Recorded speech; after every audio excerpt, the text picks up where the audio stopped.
Good time zone, cats and kittens. You're listening to Harmonized, the podcast for the working streamer looking to find balance between work, stream, and everything in between. My name is KiittyPls. I'll be your host, and today we are interviewing Moshcrates.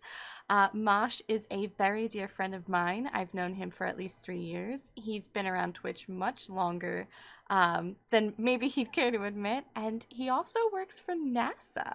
So I'm really excited to sort of give you his perspective and his take on how to find that work-life balance, and let's just dive into it, shall we?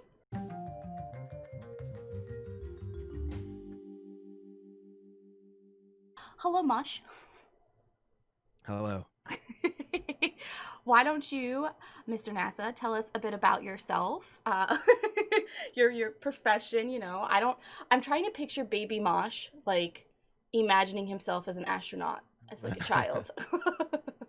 Yeah, it's funny. I have had this talk with some friends of mine about the how kids grow up these days and what professions they want to get into. I think I wanted to be president when I grew up. Oh God. Yeah. So no. So the whole thing is cool. Like so I work at a contracting firm that mostly works with NASA. We have other contracts with NOAA, which is kind of like climate monitoring stuff. And we also work with Google, a specific subsidiary of Loon, or I'm sorry, of Alphabet called Loon. So that's all confusing. But basically, we put balloons into the upper atmosphere, and it brings the internet to like Kenya. Whoa, So it's that's pretty wicked. neat. Yeah. Um, it is a little.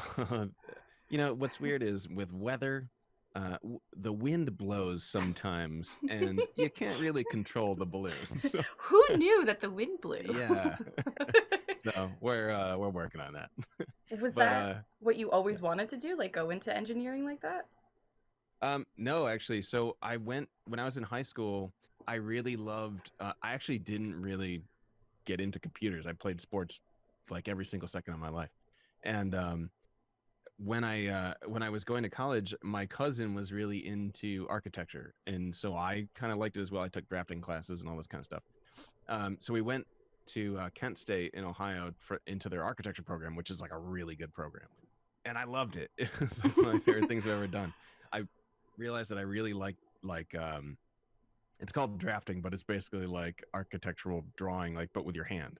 Um, Nowadays, a lot of architecture is done on computers, of course, right, with Yeah. AutoCAD and stuff. I'm picturing you like Um, standing outside a building with like your little sketch pad.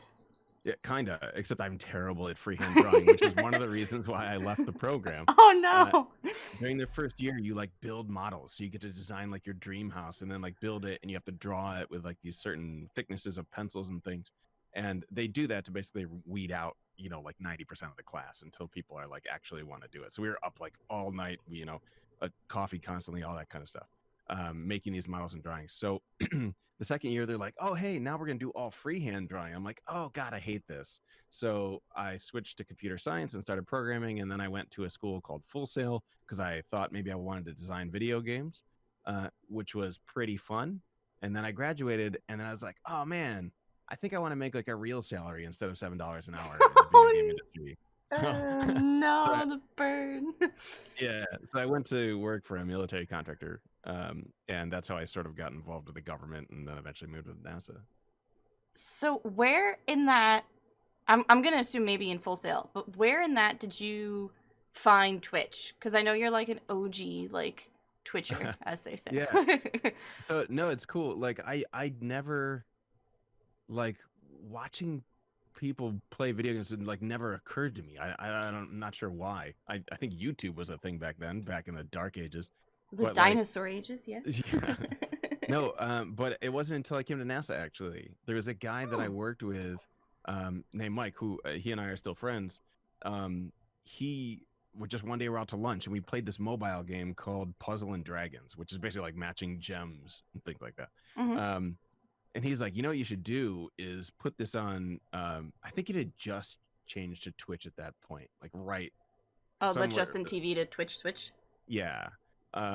So I signed up for an account and started streaming like that day. It was just like, Oh yeah, god. it was like 2013 or something like that. I so I have the date marked down somewhere, but Yeah, so I only like started doing it on a random suggestion from a friend, and then I just kind of liked it after that. I've been streaming since then. So, oh wow. So I guess you've seen like all the different iterations of Twitch's like take on Yeah. everything. That would be an interesting conversation to come back to for sure. Yeah, obviously, like it's one of those things where you start streaming, and you know how like you're not really familiar with everything that's going on, or Mm-hmm. you don't really know what a partner is. I'm not even sure if partnership existed back then. I know affiliates definitely did exist back then. Oh wow. But yeah, they only started doing affiliates like in 2017, I think, or Mm-hmm. something like that. So yeah, way back then was like the Wild West, I guess. So you were already working for the military contractor when you started streaming? Yeah, actually, I had just moved out of the military contracting and into the NASA world. Like, right, it must have been like my first probably year at NASA when we started streaming. I got Before I that, it was all World of Warcraft all the time. I had time to stream. So I gotta ask, how many? I mean, I honestly have no idea. How many hours a week does someone who works for like NASA and all of these places? I know you said you're a contractor, so it's probably a little Mhm. different. But how many hours a week are you really putting in right now, like on average? Oh, probably like 55-ish, something like that. The interesting thing about doing the contracting is, unlike some other industries, when you sign up for like a salary, you get paid that salary. It doesn't matter how often you work. When Mm-hmm. you are like contracting with the government, you get paid by the hour because you have to, like, you sign up for a salary rate with your firm, Mm-hmm. and then but you have to bill exact hours to different projects, because like myself, I work on 6 different projects. So anything I'm doing during the day, I have to allocate it to certain tasks because there's different money piles basically. Yeah. um but yeah, it's interesting. I can work anywhere from 40 hours. Sometimes I maybe work 30 hours. But a lot of the times it's you work overtime to get stuff done. It all depends on your position and your tasking and all that kind of stuff.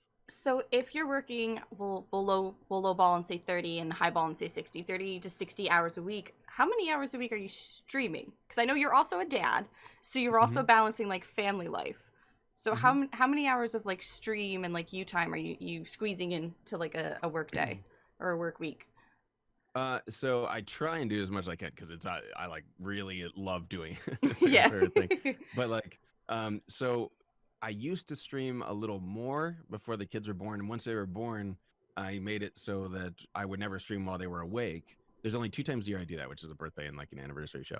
Mhm. But so while they're awake, I don't stream. But at night, it's usually from about 8:30, 9 o'clock until there's no real stop time, I guess. But the average is about 3 hours a night. So I'd say probably like 12 to 15 hours a week is how often I stream.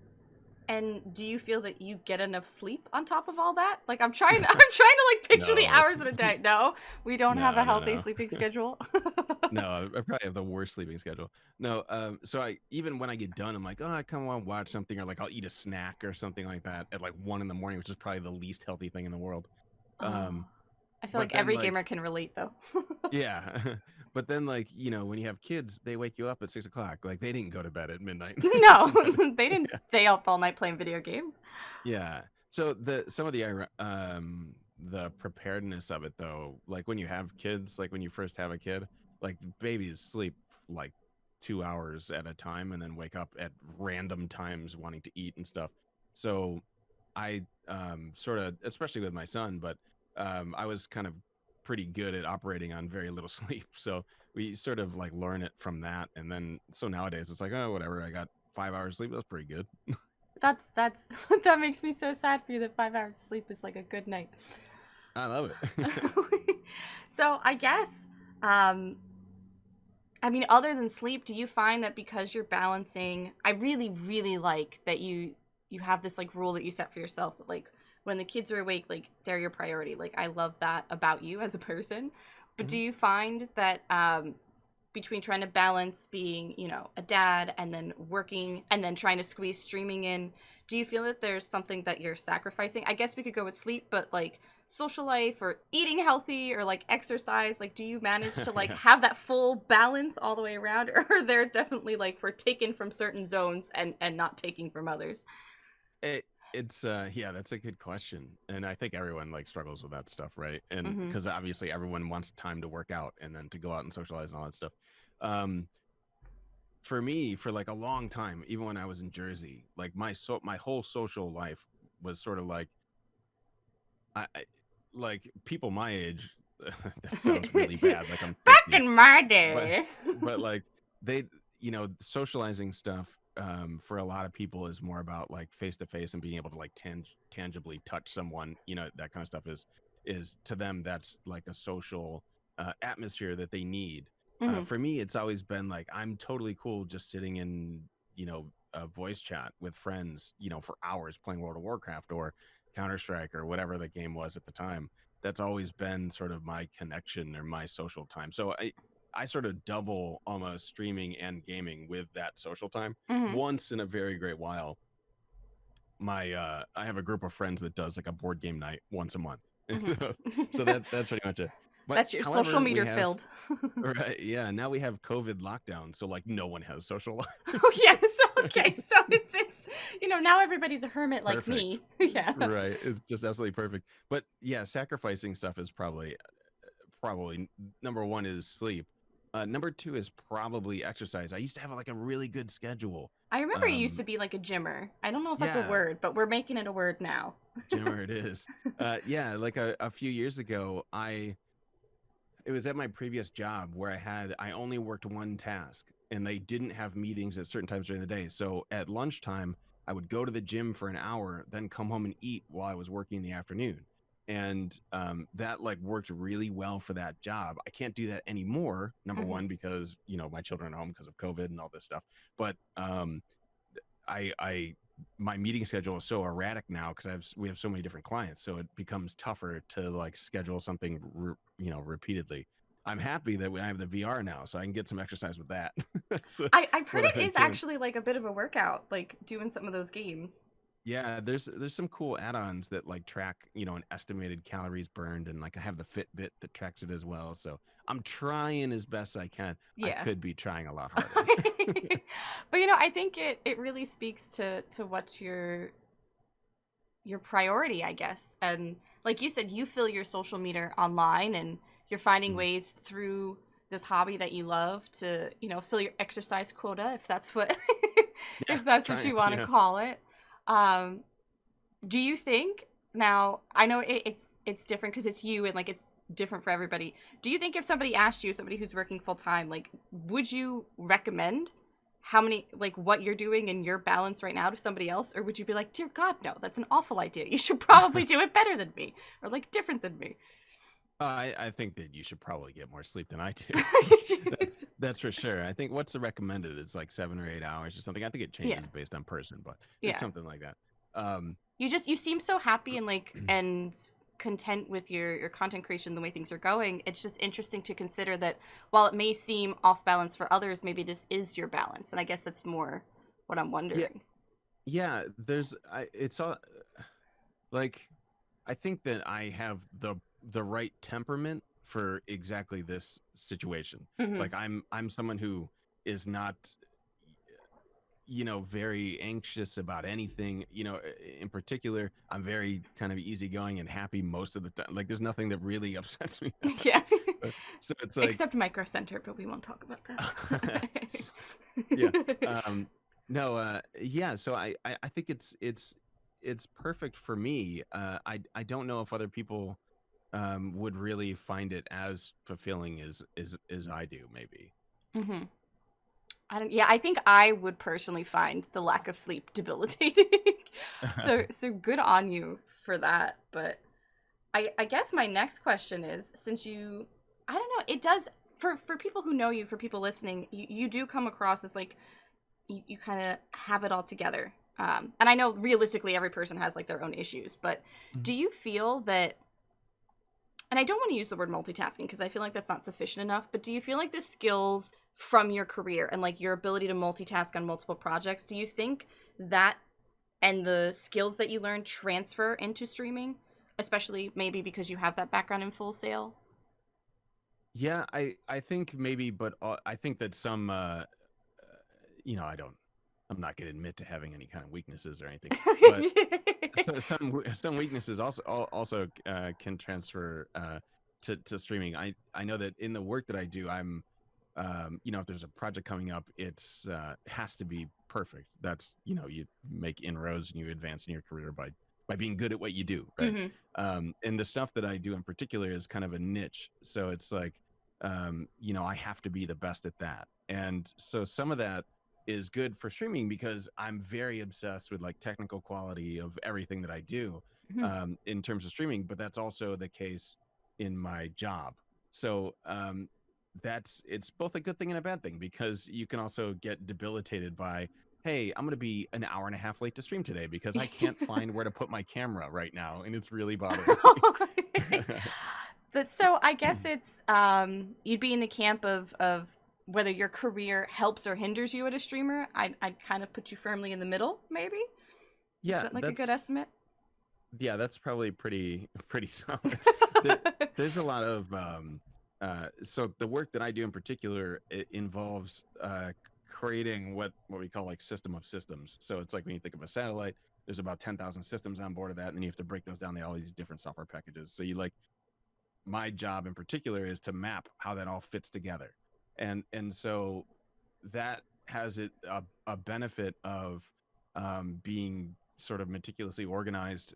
Not necessarily, I mean, I have papers laying all over my office, so not in terms of cleanliness, but like um, just seeing sort of the bigger picture and how things work together is super important in the work that I do. I think that helps a little bit in streaming as well, because sometimes I think just sometimes the streaming community can get really really focused on like very minute details and not being able to like pull back to look at sort of things Big picture. overall. Yeah. Yeah. So I guess, do you pre-COVID, okay? Do Hmm. you go into an office to work, or is a lot of what you do something that you can do from home? Yeah. So the last Everybody's home now, but like the world like freaking out. right. The last two jobs I've had, the previous job to this one was complete remote. So I work from home every day. Hmm. This job, I have an office, but it's like about an hour away.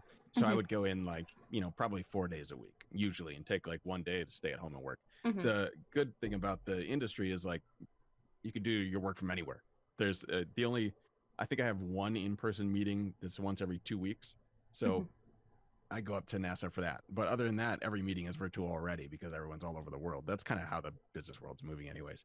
But that being before COVID, now it's like my weird considering talking to the president of our company about, hey, do we really need an office? Like, Yeah. and you just pay for our internet. It's going to cost you way less. But you see all these big businesses just doing that too. Like Microsoft has declared their work from home forever now, and Hmm. and I think Twitter might have done the same thing. These big tech firms are just like, whatever, just go home. uh, but Does yeah, that it's like it's also a little bit of a self-discipline thing to be able to do that, I think. so do you find yourself having more of a difficulty separating like work from social when you are working from home or remotely? Like, do you find yourself checking like Twitter and Discord and all of that while you're technically on the clock, or do you have like a really good self-discipline there? um I'm sorry, I don't mean to hmm. call you out or nothing. I'm just, I'm being real here because for some of us, like, I think being in that office, being somewhere, when your boss is watching, you're not going to take out your phone and check Twitter and like quote Yeah. unquote network or whatever. But with this, being at home, some of those boundaries tend to blur. Yeah, no, for sure. And my situation might be a little unique because the main firm that I'm a part of, their headquarters is in Maryland, which is Hmm. where pretty much where every company that does our work is Hmm. headquartered. But the satellite office that I'm at only has 4 guys in it, and we all have been working with each other for like oh, at least a decade now. So, in different ways. Hmm. So we're kind of like good friends, but also like there's really no management hierarchy at my firm. Like everyone's kind of a project lead on what they're working on. Hmm. So even, if we're at the office and, I'll have Twitch on a side screen watching somebody stream while I'm working.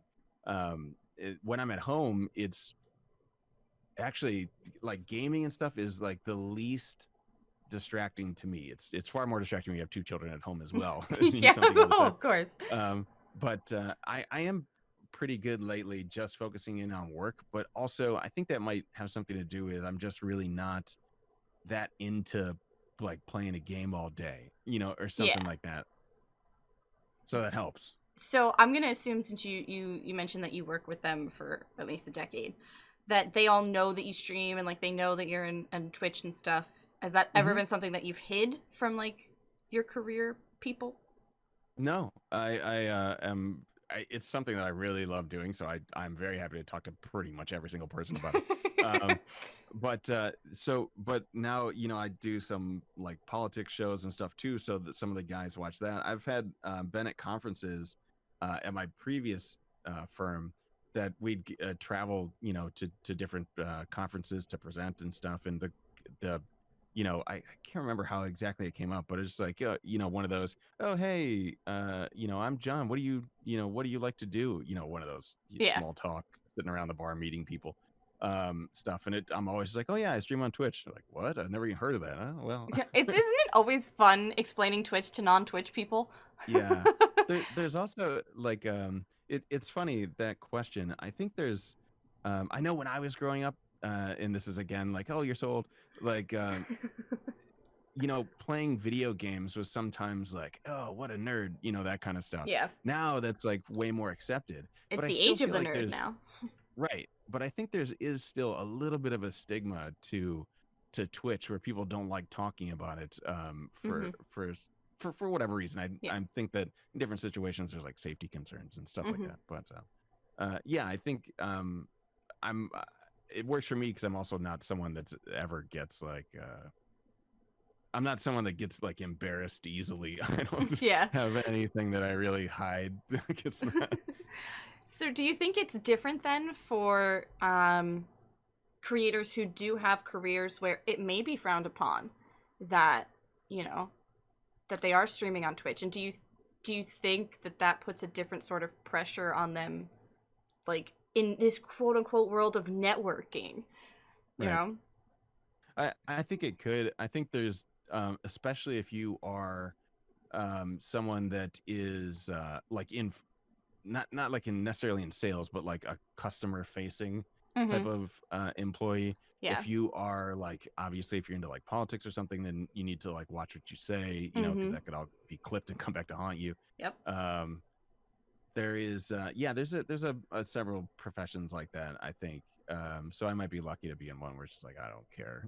If you want to watch it. No, No. okay, great. I'm always so curious because I know you said you do enjoy that sort of freedom. Sometimes when I watch people and it's rare for me to find other creators who also, I don't want to use the word PG or family friendly, but have clean content. Like there's no lewdness, there's no cursing. Hmm. Instinctually I go, okay, is this because that's just what they prefer, or because they know that if they're ever clipped or caught on stream like being this way, that it could get them in trouble at work? Sure. Yeah, absolutely. That'd be a concern. And I think that in the same way that people sort of monitor their Twitter and stuff too, you see how many Right? times, like I forget who it was, but it seems like every single year when the NFL draft is starting, there'll be like someone fishes up some tweet from like one of the top prospects from when they were like 13. I Yep. think this past one was like they were quoting rap lyrics when they were 12, and they went back in Twitter and found this guy that tweeted some not great Yeah. stuff. But you know what? I And feel like that's what it is now. Like right. there's this thing where companies are, it used to be Facebook, but now apparently Facebook's for old people. That's what I've been told by my younger brothers, is that these companies are going to start looking at who your social persona is, and if your social persona doesn't match their image of the company, then that's kaputs for you. Right. Yeah, that's not it's something you got to be concerned about for sure. And especially, yeah, digging up old stuff that could affect you, obviously, in something like politics or any sort of customer facing stuff that, oh, you said this back 10 years ago, why would you think that? But I guess that goes to some of my mindset on like, yeah, I don't really hide Yeah. who I am, or change my tone on Twitter or anything like that, because whatever, it's gonna be my words Yeah. coming out face to face, or if you see them on Twitter. So. So, speaking of Twitter, I know it's like your favorite place. Absolutely. How much time per week? And I know I'm asking you this, and as your friend, I kind of think I know what your answer is going to be, but I'm curious how you respond. How Mhm. much time a week do you put into your stream, your brand, your community off stream? Like how much of it is and I hate to use the word networking because it's everybody has a skewed perception of what that is. But how much Mhm. of it is you trying to grow your Twitter following, trying to improve the quality of your stream, like updating your alerts? Like how much time per week do you really see yourself doing that? That's an awesome question. Um, so I have like several different answers to that. Go ahead, give me them all. uh, I'm ready. so in terms of growing my Twitter following, It's never. just, I knew I when it don't was think I've coming when I ever asked thought of it. it. Most, and this is why I think my pinned tweet right now talks about this is what you can expect to see on my Twitter. But it's if I was trying to grow my Twitter following, I probably wouldn't be shouting about politics 16 times a day, that kind of stuff.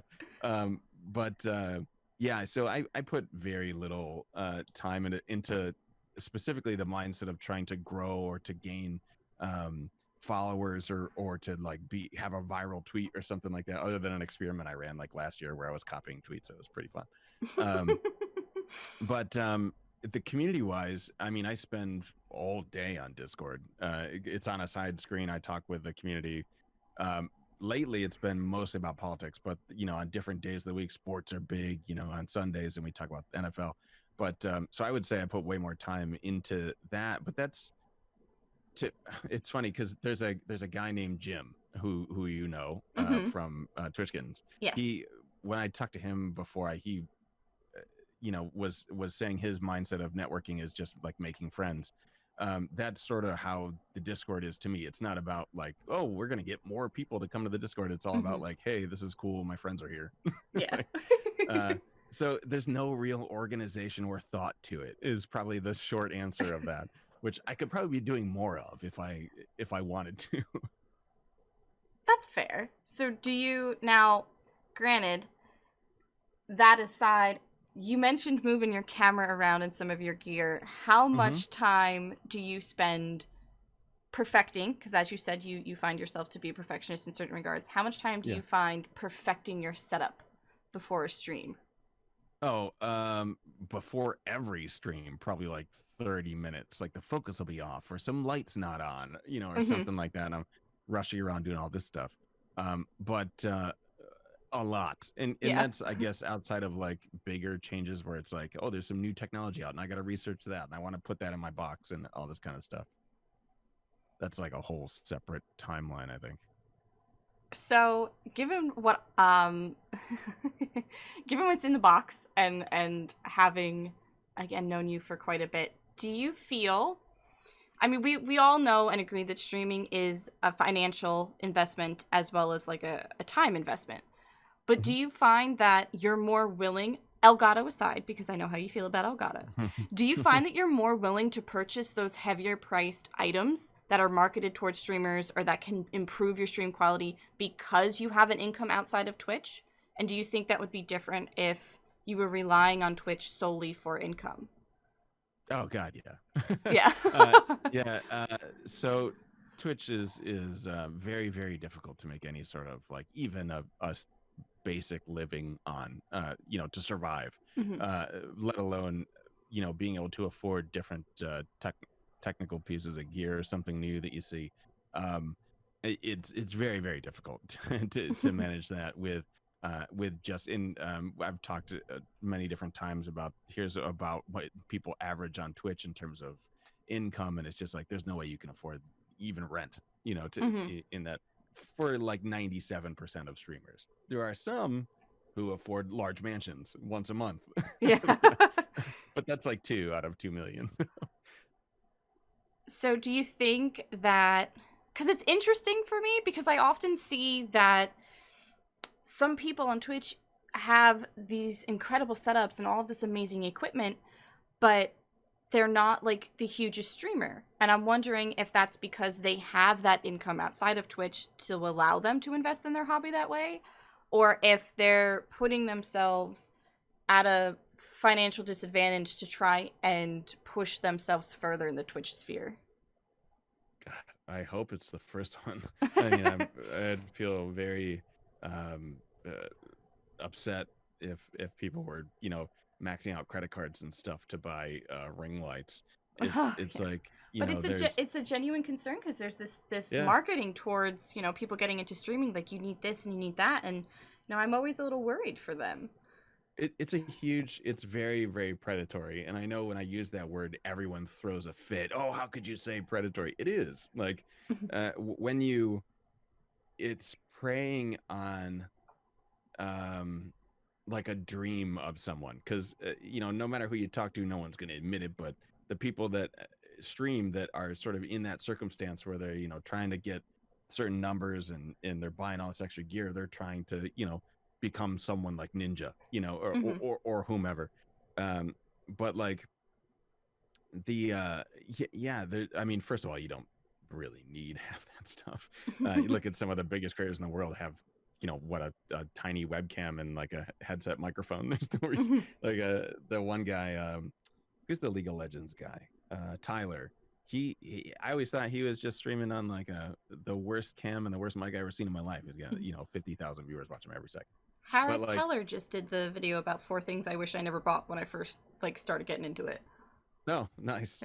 Yeah, his stuff is pretty good too. But I think that, aside from even just the tech stuff, there's a predatory sort of dangerous mindset when it comes to streaming, that you can be the next big thing if you do this or if you buy this. The concept that I've just been talking about recently has been stream coaching, and how these classes or whatever training things exist that to pull money out of people's pockets, and to oftentimes not deliver in terms of a return on investment. Like, there's a lot of dangerous things like that. So you accidentally, whether you knew it or not, segue into what I really wanted to talk to you most about, because we had Oh, actually, while I was setting up this interview with you, you mentioned something that I had already sort of been like spinning around in my head. And the question I'm going to pitch to you is a bit vague, but I'll try and rein it in. And it's, do you think there's a place on Twitch anymore for hobbyist streamers? Or do you think that there's this push that you're only on Twitch if you want to monetize? And is that necessarily a good thing or a bad thing? Because we've made it so it's taboo to say like, "Oh, I want to make money on Twitch." Even though like there's nothing wrong with that. Like if you're trying to monetize your yeah. hobby, or if you're trying to make this like a part-time job or even a full-time career, like there's nothing wrong with that. But do you think with this, oh god, culture that we have now, that there's a place for people who are just true hobbyists on Twitch anymore? Yes. Well, yes and no. uh, Twitch itself would like there to not be those people on Twitch. They're obviously focused on generating revenue and stuff, and doing whatever they can to sort of uh, you know entice people to spend more money on the platform, which is just business, by the way. That's Hmm. It's a that's their business own thing. model. Yeah. I think that I hope there's still a place, otherwise I'm not going to be streaming real. No. The Yeah, I think there is. I think that a lot of times, I mean, I've been on the platform forever. I've seen all these different trends like come and go, but we all know, like, anyone that watches Twitch for even a little bit outside of the large creators, a lot of times you go to different streams, it sounds the same. They're saying the same things, subtrain, do this, I'll eat a bag of hot peppers or whatever the heck it is. Um, but here's a giveaway today for the first 2 followers, or whatever. But like, yeah, these I think that there's a huge wave of number one, everyone being told that they can and should monetize something that they maybe previously enjoyed or do still enjoy. Um, and I think there's actually more of a taboo in some way against towards people who just do it because it's fun, for just hobbyists. I've personally seen some of that sentiment, like, oh well, if you were a hobbyist, why would you be buying this stuff? Because I want to, Hmm. because it's fun for me. But there's yeah, there's a big issue, especially with, like I was saying, with some of those stream classes, with the way Twitch pitches some of this stuff. I mean, Jesus, at TwitchCon, it's like every single thing in that building is marketed towards streamers to buy. That's they're just trying to steal money. Um, but yeah, I don't know. I guess I hope that there's still a place for hobbyists left. And by the way, as you, one of the sort of sub questions you asked was, is there a place left on Twitch for that? And if not, what is? I mean, YouTube is always there. YouTube does it a little bit too, Hmm. but it's the biggest platform in the world for a reason. You know, I mean, people just go there to watch random videos all the time. It's a time sink once you find a train and you go down the rabbit hole. Yeah, no kidding. I guess. So, from your perspective, like looking in or looking at, and I don't want to call it streamer Twitter, but let's call it streamer Twitter. Um, let's call it what it is. Do you feel that there's in conjunction with that, you know, hobbyist thing, and you know, we're talking all about this balance and people who are working full-time jobs or have full careers. Do you think there's this pressure put on streamers who aren't necessarily full-time to try and keep up with how much quote unquote full-time content creators can pour into their craft? Yeah, and I do absolutely, and I think that has to do with, and we've spoken about this. I think you and I probably personally have spoken about it, but you know, in the general sense of community discussion, there there's definitely a um, sort of Twitch's mindset on, you need more viewers to be valued, and that's been happening for forever. By the way, that's not something new that Twitch invented, but um, you know, that would put pressure on people to stream more, to be more active, you know, to be doing Hmm. certain things in the community, buying certain things, streaming for longer periods of time, which again, as we discussed a little bit ago, is the sacrifice of sleep and other unhealthy things. Um, Twitch also, they've themselves recognized, everybody in the streamer Twitter, whatever, recognizes that there's a big mental health component that comes into play when you start, you know, analyzing numbers or looking at your statistics over time. When, oh, well, you know, I need to, I always you know, tell a story of many years ago when I first started streaming. I was doing these giveaways for this certain game that existed then, because that's how viewers would come to my channel, right? Hmm. And this is, you know, 5 years ago maybe, but people fall into those types of traps where like they need to be doing more, they need to be streaming more, they need to buy more in order to be more successful. And on Twitch, that means more viewership. That's just what it means. I mean, do you think we're doing that as streamers? Like, are we the ones who are putting this on ourselves, or do you think it's the culture of Twitch right now? It's probably, it's probably both. I think that we have sort of we, the greater we, or whatever that's Yeah. called, the plural we, um, have sort of taken the note from the platform, from how the platform set it up. So Hmm. like, you know, you can't apply for affiliate unless you have a certain threshold. You can't apply for partnership unless you have a certain threshold of specifically viewership. And you know, when you go to TwitchCon, it's the same way. Oh, the people at the booth will look up your current viewership and then decide if they'd like to speak to you or not. This is, it's something that the platform sort of put into existence, that this is the number that they're focusing on, this is the metric they want to see, that's how they value a channel basically. And they didn't, you know, specifically come out and say, this is, you're worthless if you don't have certain numbers, but that's the sort of side effect of creating an environment like that, when you don't use like qualitative stuff, like how good is this person of a person, you know, is this Hmm. person like a good person? That is an irrelevant metric in this environment. It's only numbers and in like how much money you bring into the channel.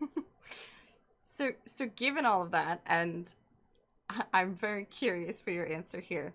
If you could financially, okay, if you were financially able to, you know, pay your mortgage, pay health insurance, put enough aside for taxes, would you choose to be a full-time streamer, or do you genuinely enjoy the job and career that you have now? Genuinely enjoy what I have now. It's possible that I would though. I Hmm. enjoy, the hobbyist type streaming just the same. It's like my favorite hobby to do in free time. Hmm. Um, so yeah, like I think that it would be fun for anyone to do that. I think there's a lot of drawbacks to that. Considering some of the streamers that I've seen move to different portions of their streaming career, and you can see like the health toll that it takes on these Yeah. people. Um, but yeah, I think I would do it. It's just, you look at the percentage chances of something like this happening, and sort of get real with yourself a little bit.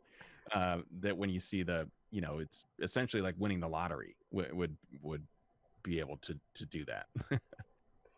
So, do you think that someone else, so say somebody else is working 40 to 60 hours a week, they also have kids at home.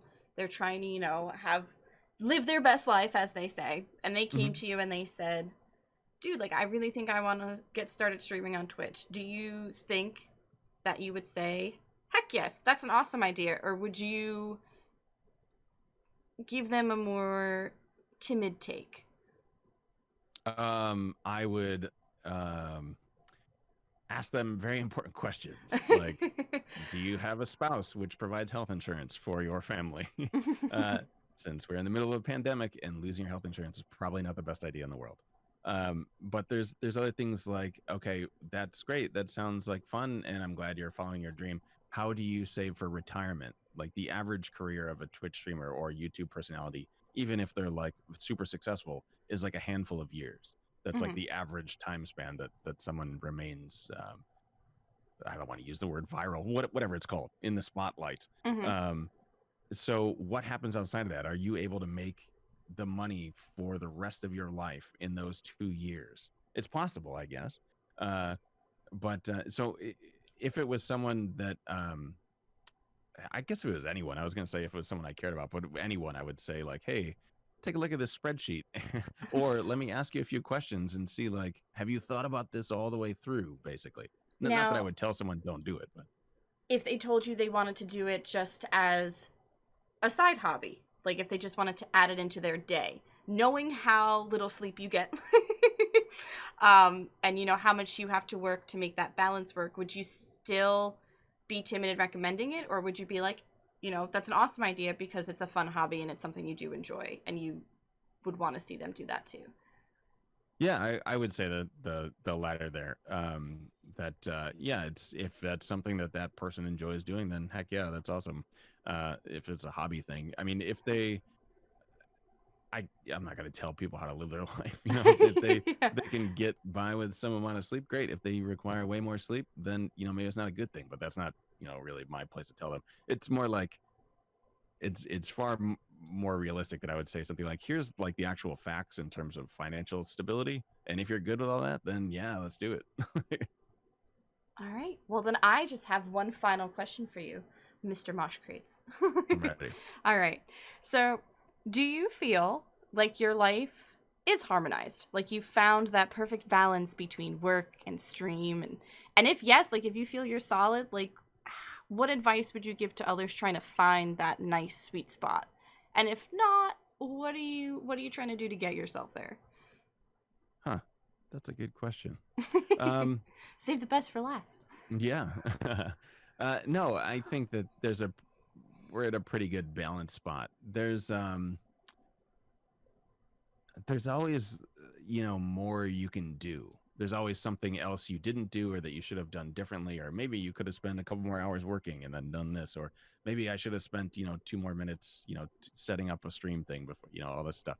um but yeah, I guess I would consider it like in a pretty good spot. I mean, we have our routine. I have my schedule. It's the kids go to bed a certain time. I work certain time. It's after a while it gets pretty second nature to just sort of your life has adapted to it basically.